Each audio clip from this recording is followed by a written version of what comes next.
Short hand से जुड़ी सभी प्रकार की वीडियोस पाने के लिए सब्सक्राइब करिए आपके अपने चैनल शॉर्ट हैंड गुरुजी को। हेलो दोस्तों, नमस्कार। स्वागत है आप सभी का हमारे चैनल शॉर्ट हैंड गुरुजी में। आप लोग का स्किल टेस्ट काफ़ी नज़दीक आ रहा है, चाहे वो एसएससी की बात हो चाहे वो आरआरबी की बात हो। उम्मीद है आप दोनों की तैयारी बहुत अच्छे से चल रही होगी। अगर आप अभी भी सीरियस होकर तैयारी नहीं कर रहे हैं तो तैयारी में लग जाइए, बहुत ही कम समय बचा हुआ है।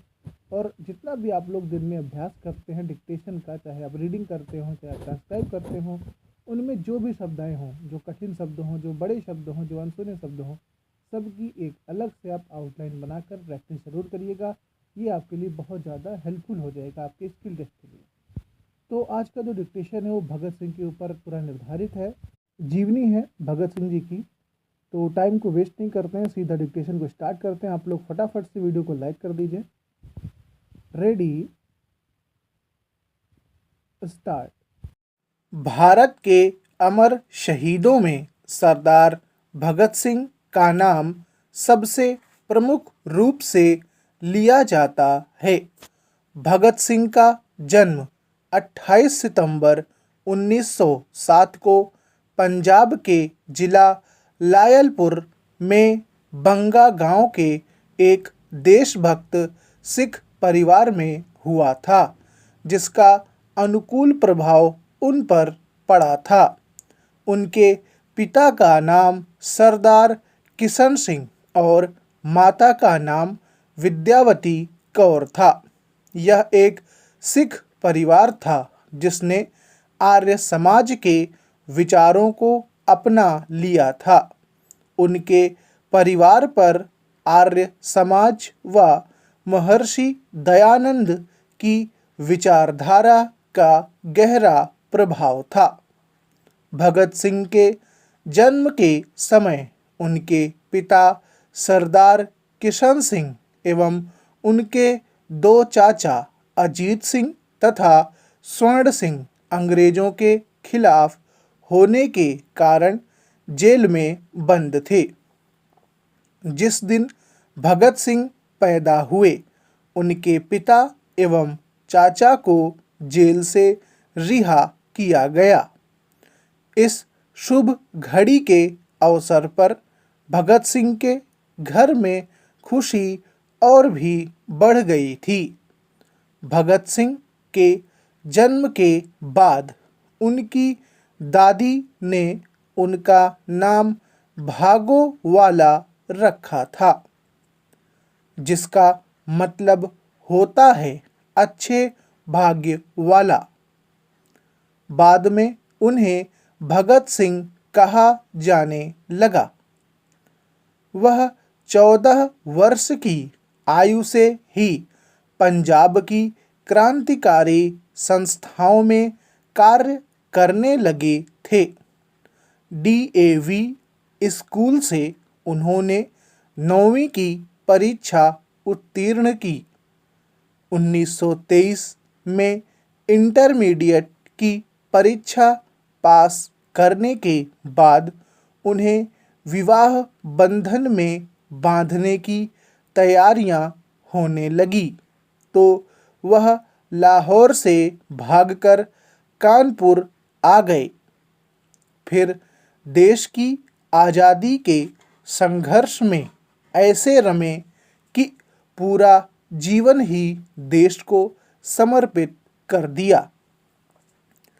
भगत सिंह ने देश की आज़ादी के लिए जिस साहस के साथ शक्तिशाली ब्रिटिश सरकार का मुकाबला किया, वह युवकों के लिए हमेशा ही एक बहुत बड़ा आदर्श बना रहेगा।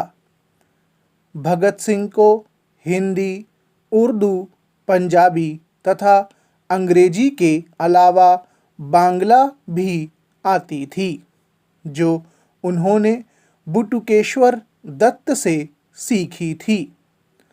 जेल के दिनों में उनके लिखे खतों व लेखों से उनके विचारों का अंदाज़ा लगता है।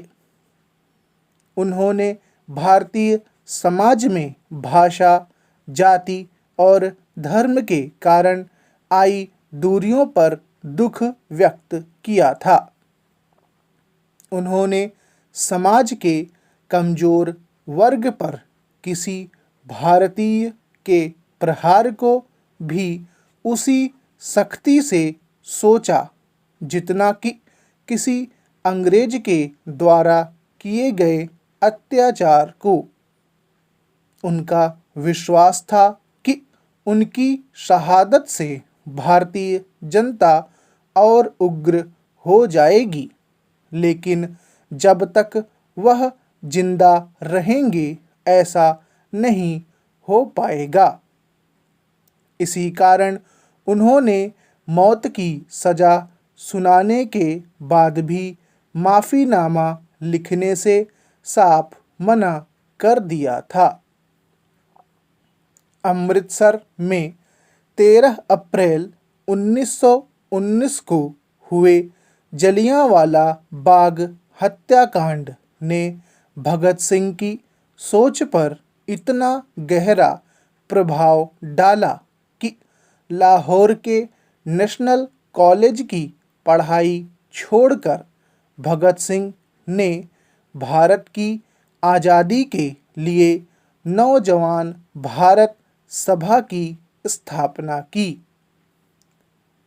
काकोरी कांड में रामप्रसाद बिस्मिल सहित 4 क्रांतिकारियों को फांसी व 16 अन्य को कारावास की सजा से भगत सिंह इतने ज़्यादा बेचैन हुए कि चंद्रशेखर आज़ाद के साथ उनकी पार्टी हिंदुस्तान रिपब्लिकन एसोसिएशन से जुड़ गए और उसे एक नया नाम दिया, हिंदुस्तान सोशलिस्ट रिपब्लिकन एसोसिएशन।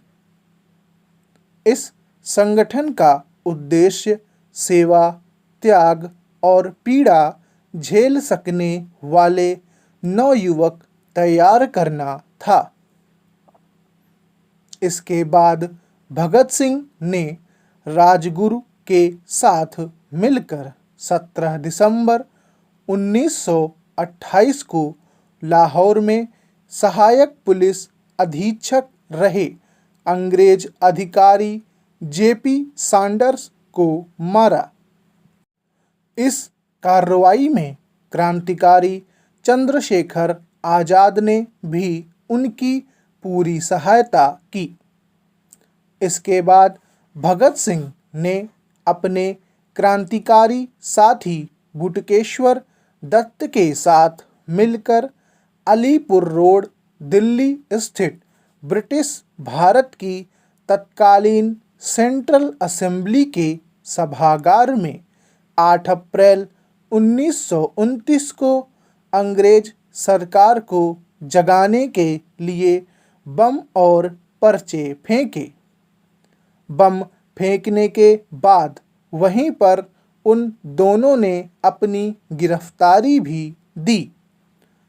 इसके बाद लाहौर षड्यंत्र के इस मुकदमे में भगत सिंह को और उनके 2 अन्य साथियों राजगुरु तथा सुखदेव को 23 मार्च 1931 को एक साथ फांसी पर लटका दिया गया।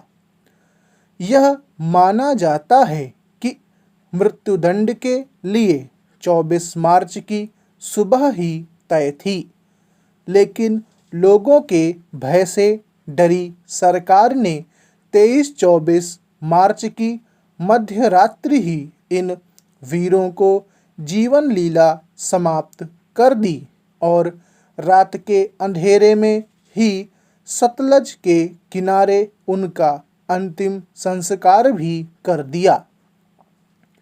यह एक संयोग ही था कि जब उन्हें फांसी दी गई और उन्होंने संसार से विदा ली, उस वक्त उनकी उम्र 23 वर्ष 5 माह और 23 दिन थी और दिन भी था 23 मार्च। अपने फांसी से पहले भगत सिंह ने अंग्रेज सरकार को एक पत्र भी लिखा था, जिसमें कहा था कि उन्हें अंग्रेजी सरकार के खिलाफ भारतीयों के युद्ध का प्रतीक एक युद्धबंदी समझा जाए तथा फांसी देने के बजाय गोली से उड़ा दिया जाए, लेकिन ऐसा नहीं हुआ। भगत सिंह की शहादत से न केवल अपने देश के स्वतंत्रता संघर्ष को गति मिली, बल्कि नवयुवकों के लिए भी वह प्रेरणा स्रोत बन गए। वह देश के समस्त शहीदों के सिरमौर बन गए। भारत और पाकिस्तान की जनता उन्हें आज़ादी के दीवाने के रूप में देखती है, जिसने अपनी जवानी सहित सारी जिंदगी देश के लिए समर्पित कर दी। भगत सिंह भारत के एक प्रमुख स्वतंत्रता सेनानी क्रांतिकारी थे। आज भी सारा देश उनके बलिदान को बड़ी गंभीरता व सम्मान से याद करता है। उनके जीवन पर आधारित कई हिंदी फिल्में भी बनी हैं, जिनमें the legend of Bhagat Singh, शहीद भगत सिंह आदि। स्टॉप। दोस्तों, आपको अगर आज का डिक्टेशन अच्छा लगा हो तो प्लीज़ लाइक करना मत भूलिएगा। मिलते हैं फिर नेक्स्ट वीडियो में, तब तक के लिए गुड बाय।